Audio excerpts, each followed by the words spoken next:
Libra, this is for you. Sa inyong love life. Okay, sa mga Libra. Para to sa Libra, love life. Buhay pag-ibig ng mga Libra. Titingnan natin. Ang inyong buhay pag-ibig. Libra, kung kayo ay umiibig at gustong umibig. Ay para sa inyo, guys. Buhay pag-ibig ng mga Libra. Ibigay mo ang tamang message sa mga Libra. Today is October 16, guys. At bukas ay full moon. Okay? Depende sa inyong lugar na kung nasaan kayong lugar, guys. Kung lilitaw ang buwan. Okay? Hunter's Moon. Okay? Hunter's Moon, guys.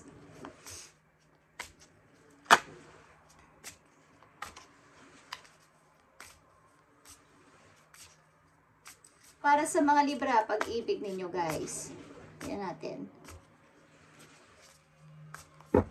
Okay. Libra, pag-ibig na mga Libra.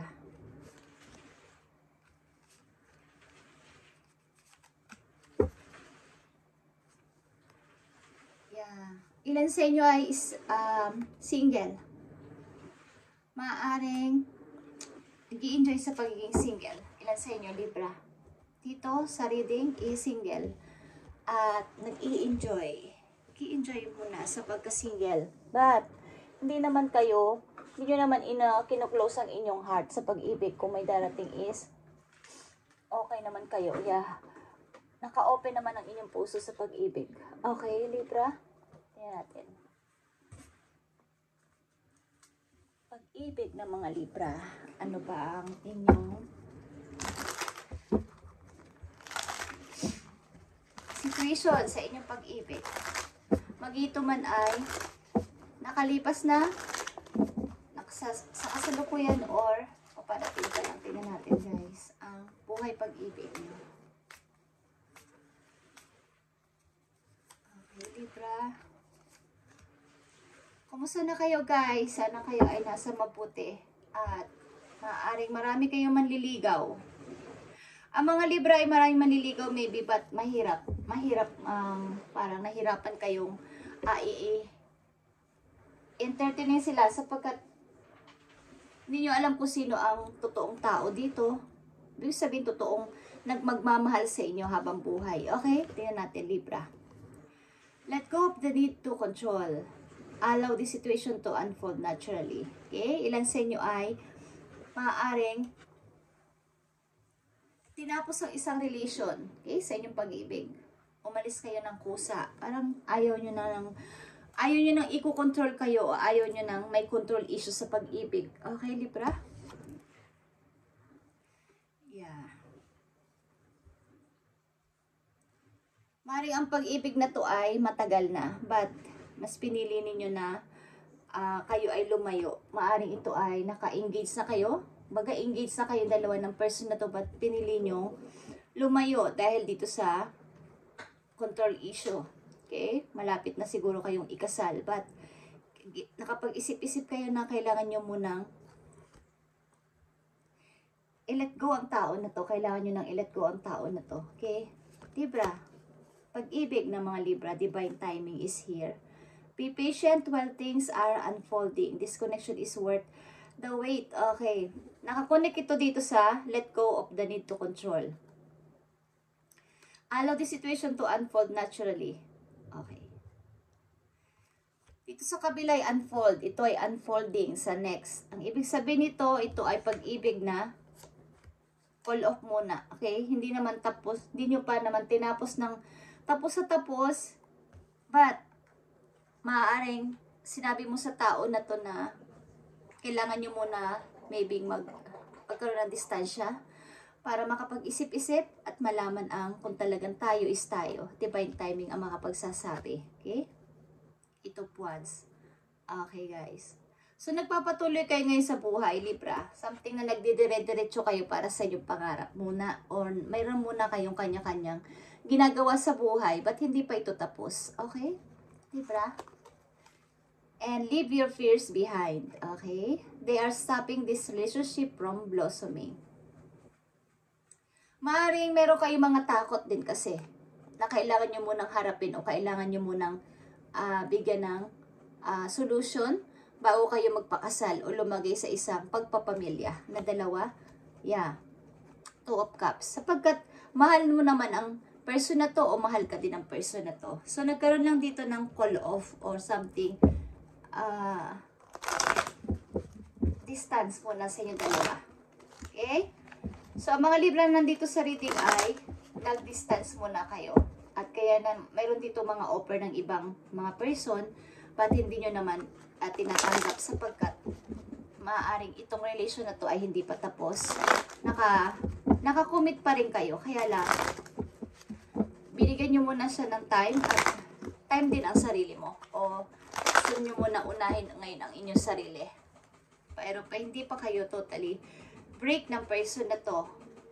Nagkakaroon lang kasi ng control sa inyong relation. Kaya, bago pa kayo magpakasal is, gusto nyo muna makapag-isip-isip o gusto mo muna makapag-isip-isip bago ka lumagay sa tahimik. Okay, Queen of Pentacles is here. But, namimiss mo ang person na to, Libra, sa kabila ng iyong tagumpay.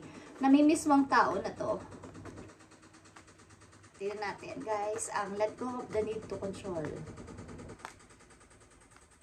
Siguro may mga kanya-kanya pa kayong gusto mo nang sundin or to pa rin sa buhay. Maaaring pangarap ninyong dalawa. Pangarap mo o pangarap niya. Okay, tingnan natin. And dito sa divine timing, guys. Dito sa leave your fears behind. Okay, nandito ang King of Cups. Meron dito talagang couple. Maaaring ang tao na to din ay naghihintay sa'yo. Naghihintay at meron siyang parang ikaw kasi talaga ang gusto niya. Meron ditong Two of Cups na pinagsasalin-salin ng isang angel. Sinasalin-salin niya sa Two of Cups ang tubig at pinipilit niya huwag masayang ang tubig na to, huwag matapon sa susunod. Okay, sa next. Ibig sabihin nito is maaaring meron ditong pag-fix sa inyong relation. May pag-fix dito and kailangan mo na ng distansya sa isa't isa. Okay? Yeah. Bago kayo magpakasal.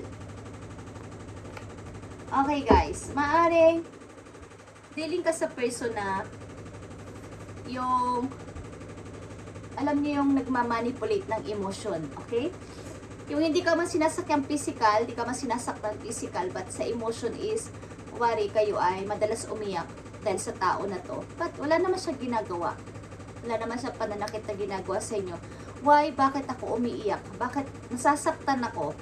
Mahal ko siya. Mahal din naman niya ako. But may mga times na lagi akong umiiyak o lagi akong malungkot. Okay. Yeah. Speaking of laging malungkot. Okay. Kayo ay broke.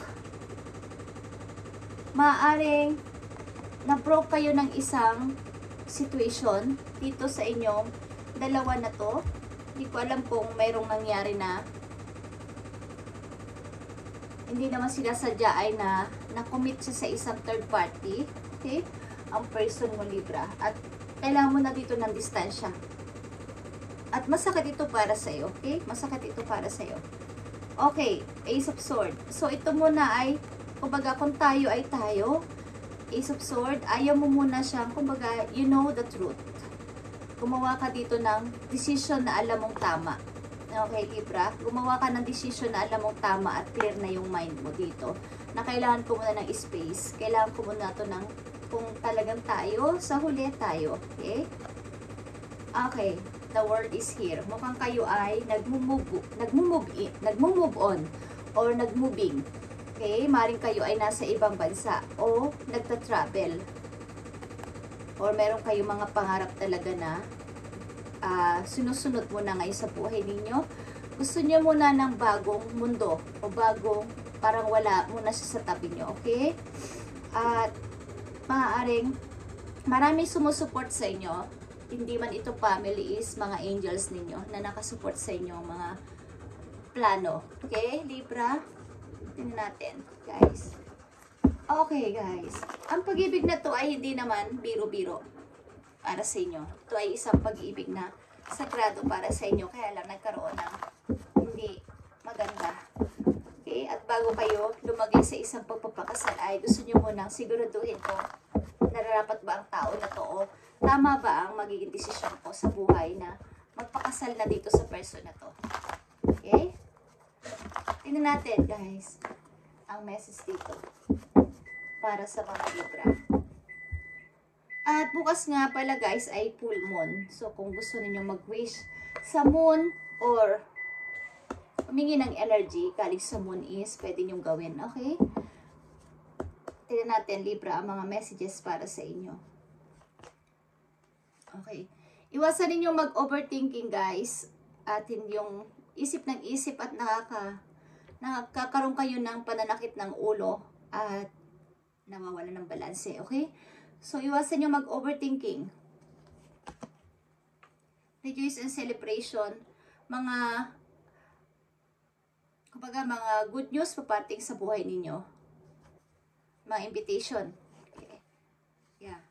Kayo ay broken at kayo ay malungkot, maybe. Parang ang hirap pagpatuloy sapagkat ang tao na to ay mahal ko. Okay, ang tao na to ay mahal ko, ang hirap magpatuloy. Ba't kailangan Libra magpatuloy, okay? Kahit wala na ang person na to, kahit nagkalayo na kayo. Sapagkat, maaaring hindi mo na muna siya pinapalapit sa buhay mo. Okay? So, tingnan natin ang mga naging sanhi dito ng inyong, pagka sa inyong relation, ano ba ang nangyari? Libra?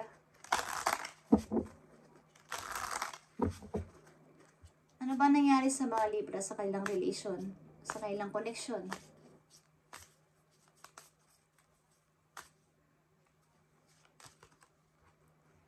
Okay. Kayo ay engaged na, like I said sa una pa lang, higher commitment. Kayo ay nasa isang higher commitment na ng tao na to. Kumbaga mayroon ng promises, mga promise, okay, na ganito pag tayo ay kinasal. Okay, may mga sa katulad na sinabi ko, ang pag-ibig na nararamdaman nyo dito sa person na to o kayo mismo, both of you is sagrado. Ito na gusto nyo na ng long term, okay, magpakasal talaga at lumagay na sa pagpapamilya. But, nagkaroon dito ng, hindi ko alam kung isa sa inyo is nagkasala, okay, na-commit sa isang third party at gusto nyo munang tumistansya sa tao na to o vice versa, okay, at maaring kayo ay nasa travel guys o nasa ibang lugar at hinahanap din ang inyong sarili, ang inyong, kumbaga, karir mo na ngayon, ang inyong, ang nasa puso ninyo ngayon, okay? So, tingnan pa natin ang message for you. Libra. Clock. Okay. Kailangan dito ng needing time. Okay? Needing time is here and time to heal muna. Progressing. Okay. Kailangan mo na dito ng pag-healing, both of you, ng person na to. But, meron kasing isa sa inyo yata ay nagkaroon ng pagkakamali. At parang, pag may control issue din at meron din nakagawa ng hindi tama. O pag, hindi ko alam kung ikaw, Libra, but meron dito nasangkot o na-commit sa third party. Okay?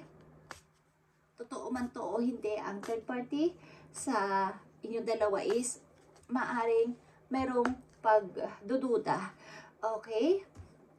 So, panahon na lang makapagsasabi o time na lang. Nandito ang divine timing din at nandito ang clock. Okay? Kailangan nyo ng time muna sa isa't isa't space, like I said, at makapag-heal both of you. At isa na lang na message for you sa inyong dalawa. Picture. Okay, guys? Maaaring tinitingnan mo ang mga pictures ninyo, okay? Namimiss mo siya o namimiss ka niya. Vice versa. At hindi pa rin siya nawawala sa isip mo o hindi ka pa rin nawawala sa isip niya. Pag nagkaroon muna kayo, binigyan mo muna siya ng boundaries at sasaktan ka. At ayaw mo na sa kanya makipag-usap hanggat maaari. Okay? Libra. Message for Libra sa kailangang pag-ibig. Maaaring message sa'yo ng yung person.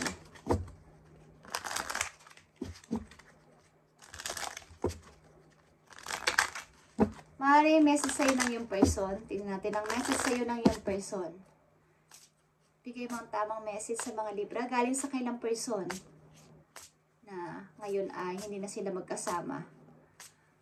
Okay, nagkaroon dito ng paghihiwalay muna.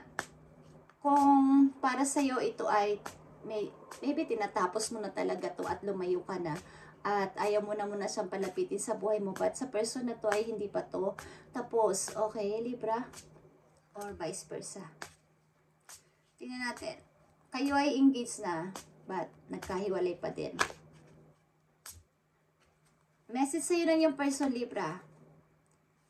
I wish you were mine. Okay. Win-wish pa rin niya na ikaw ay sana ay mapasa kanya pa din, Libra. Okay? At ito ay general reading, guys. Okay? At pwede dito mag-vice versa. Okay? I'm tired of running. Okay. Maybe ang person mo ay takas ang takas dito. Tinatakasan ang mga yung alaala din. Napapagod na siya. But dumadating yung time na hindi pa din. Okay? Naalala ka pa rin ang person ito, Libra. At isa pa. I wish we could be together forever. Okay. Talagang wini-wish niya na sana kayo pa din ang magkasama. Okay? Do you miss me the way I miss you? Namimiss mo ba ako, Libra, katulad ng pagka-miss ko sa'yo? Okay, Libra? So, tingnan natin na inyong message. Sa inyo ito mismo, Libra. Para ito sa inyo. Mag ito man ay paalala or para sa inyong career. Okay? Tingnan natin ang message sa inyo na inyong mga guidance, Libra. Ngayon ay October 16, guys. 2024. At malapit na naman magtapos ang October, guys. Napakabilis ng araw. At kung mayroong mga gusto kayong i-close sa cycle, i-close nyo na para magkaroon na ng new cycle. Lalo na't full moon na naman bukas. Okay? Close nyo na ang dapat i-close. Something. Moon Hunters. Okay, guys.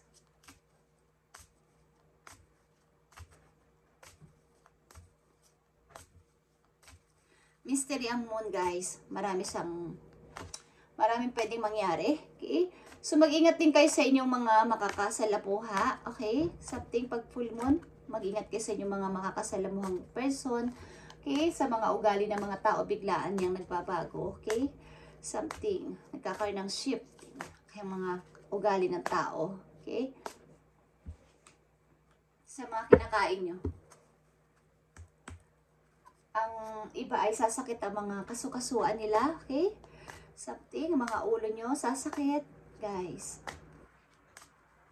Tingnan natin ang message for Libra.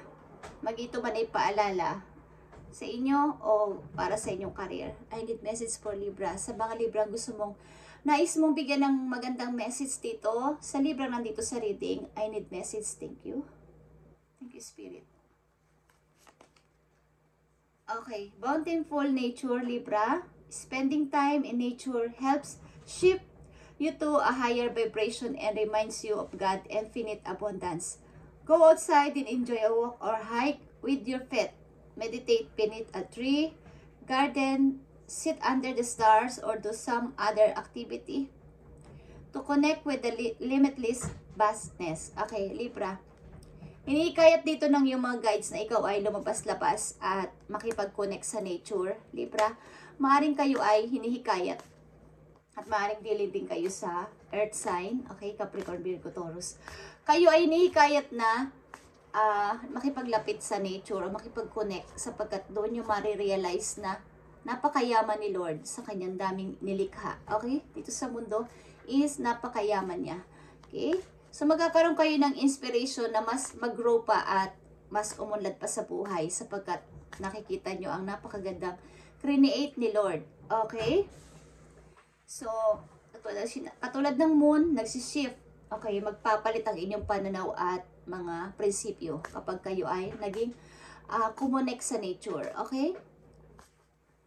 At kung gusto nyo lang mag-wish sa moon bukas, okay guys.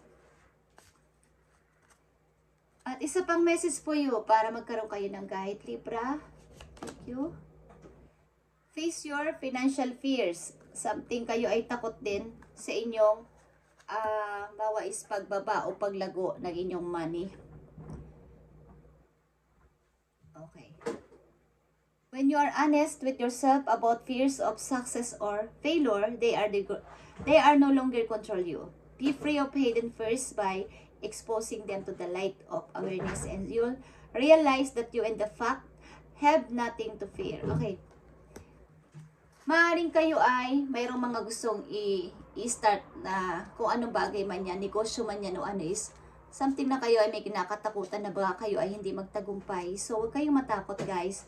I-try nyo hanggat mayroong chance o mayroong opportunity na i-try ang isang bagay sapagkat kung mabiguman kayo, at least trinay nyo at nalaman nyo kung kumbaga, magkakaroon kayo ng experience at idea na ito pala ang dapat kong gawin para hindi na ako mag-fail sa susunod kong paplanuhin. Okay, at nandito din ang lighting is bukas din is full moon. Okay. So, maaaring kayo din ay nag-iisip na mag-part-time. Okay. Maaaring kayo ay nag-iisip pa ng iba pang work kahit kayo ay may trabaho naman sa inyong kasalukuyan. Is marami siguro kayong binabayaran. Something bills. Okay. Okay, Libra, this is your reading about sa inyong love life. At i-start nyo kung ano man ang inyong dapat na pasimulan. Okay? Simula sa araw na to. Okay? Kung kayo nakakaisip na double work, triple work, hanggat kaya ng katawan nyo is why not na hindi nyo gawin. At lalago pang inyong mga, may ma-discover kayo na meron pala akong kayanan dito. Okay? Kung kaya naman ng inyong schedule at ng katawan, is napakaganda ang maraming ginagawa guys. Okay? Thank you Libra and God bless.